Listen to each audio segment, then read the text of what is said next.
मन में श्री राम है, भाग्य में उसके वैकुंठ धाम है। जिनके मन में श्री राम है, भाग्य में उसके वैकुंठ धाम है। और जिसने राम के चरणों में जीवन वार दिया, जिसने राम के चरणों में जीवन वार दिया, संसार में उसका कल्याण है। जय श्री राम, जय श्री राम, जय श्री राम, जय श्री राम, जय श्री राम, जय श्री राम, जय श्री राम, जय श्री राम, जय श्री राम, जय श्री राम। ना नाम चाहिए और ना ही मुझे इनाम चाहिए, ना नाम चाहिए ना ही मुझे इनाम चाहिए। बस इतनी चाहत है मेरे प्रभु श्री राम से, भगवा रंग में रंगा पूरा हिंदुस्तान चाहिए।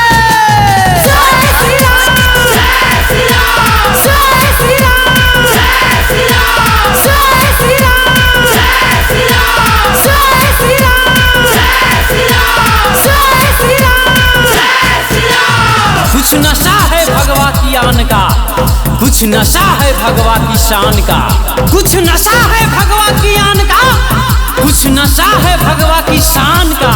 लहरा देंगे भगवा पूरे हिंदुस्तान में, लहरा देंगे भगवा पूरे हिंदुस्तान में, क्योंकि ये नशा है प्रभु श्री राम का। जय श्री राम, जय श्री राम, जय श्री राम, जय श्री राम, जय श्री राम, जय श्री राम, जय श्री राम, जय श्री राम, जय श्री राम, जय श्री राम। गूंजता रहेगा सदियों तक एक ऐसा अंजाम लिख देंगे, गूंजता रहेगा सदियों तक एक ऐसा अंजाम लिख देंगे। और लहू के हर एक कतरे पर जय श्री राम लिख देंगे।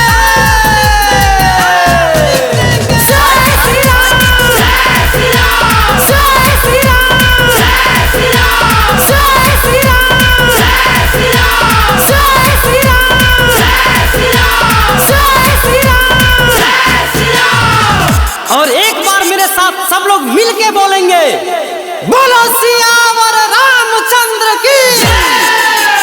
और जितने भी लोग राम मंदिर बनने से खुश हैं, वो मेरे साथ जयकारा लगाएं और कहना है क्या?